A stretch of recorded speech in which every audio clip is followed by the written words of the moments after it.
प्रिय विद्यार्थियों, हम अंग्रेज तथा बंगाल राज्य के बीच जो संघर्ष हुए उनका हम अध्ययन कर रहे हैं। इससे पूर्व इस टॉपिक के 2 वीडियो आ चुके हैं। आज हम तीसरे वीडियो के बारे में अध्ययन करेंगे। सबसे महत्वपूर्ण बात यह आती है कि पूरे तमाम भारत के अंतर्गत अंग्रेज़ों ने अपनी सत्ता स्थापित करने के लिए आखिरकार बंगाल को ही क्यों चुना, जबकि वो सबसे पहले एंट्री गुजरात की दिशा में होते हैं, फिर कालांतर में दक्षिण भारत में भी उन्होंने अधिकार किया।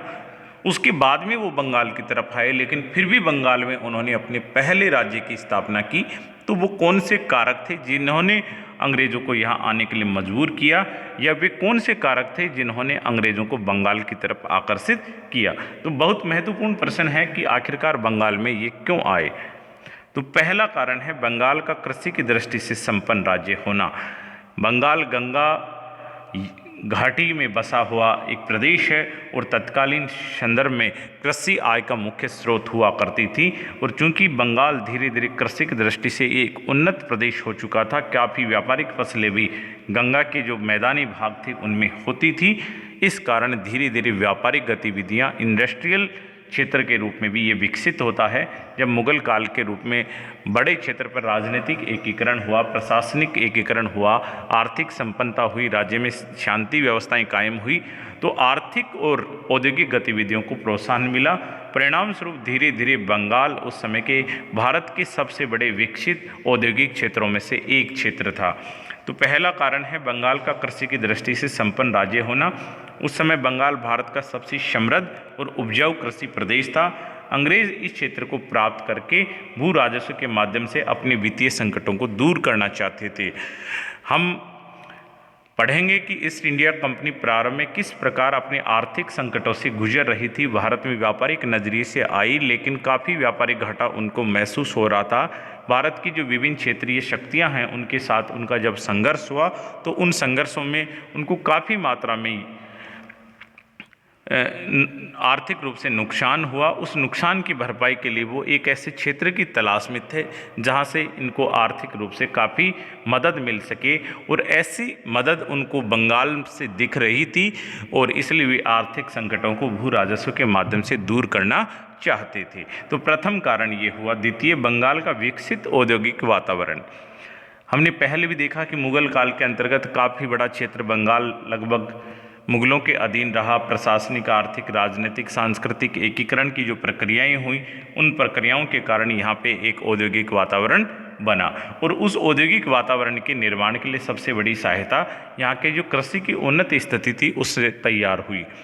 जैसे उस समय बंगाल नील, शोरा, सूती वस्त्र, चाय का सबसे बड़ा केंद्र था, और इन वस्तुओं की भारी डिमांड उस समय इंग्लैंड में होती थी। और ऐसा इतिहासकारों का मानना है कि उस समय के यूरोप को एशिया से जितनी भी वस्तुएं जाती थी उनका 60%, 60% अकेले बंगाल से सप्लाई होती थी। इंग्लैंड को एशिया से प्राप्त होने वाली वस्तुओं का 60% हिस्सा अकेले बंगाल राज्य से प्राप्त होता था। हम जानते हैं कि प्रारंभ में अंग्रेज व्यापार करने के लिए वहाँ से सोना चांदी, जिनको बुलियन धातु कहा गया, वे लाते थे और उनसे बदले में वस्तुएं खरीदते थे। इसलिए अंग्रेज़ों को काफ़ी बड़ी मात्रा में सोना लाना पड़ता था।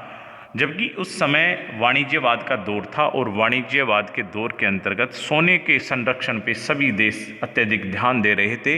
वे अपनी व्यापारिक गतिविधियों को इस प्रकार से नियंत्रित कर रहे थे कि सोने का ज़्यादा से ज़्यादा आयात हो और कम से कम निर्यात हो। तो इंग्लैंड में लगातार ईस्ट इंडिया कंपनी पर सोना ले जाने का दबाव पड़ रहा था। इसलिए ईस्ट इंडिया कंपनी ये चाहती थी कि उनको सोना नहीं लाना पड़े। इस बात के लिए वह बंगाल राज्य पे अधिकार करना चाह रहे थे। इस कारण ब्रिटिश सरकार ने सोने के ले जाने पर प्रतिबंध लगा दिया। अतः कंपनी के सामने दुविधा हो गई कि व्यापार किसके लिए संसाधनों की व्यवस्था कैसे की जाए। इस हेतु बंगाल पे अधिकार करना उचित समझा, क्योंकि बंगाल से संसाधनों की आपूर्ति हो सकती थी और बड़ी मात्रा में धन प्राप्त भी हो सकता था, और उनका ये उद्देश्य सफल भी हुआ। तृतीय, बंगाल का एक सुरक्षित राज्य होना। बंगाल किस प्रकार से एक सुरक्षित था?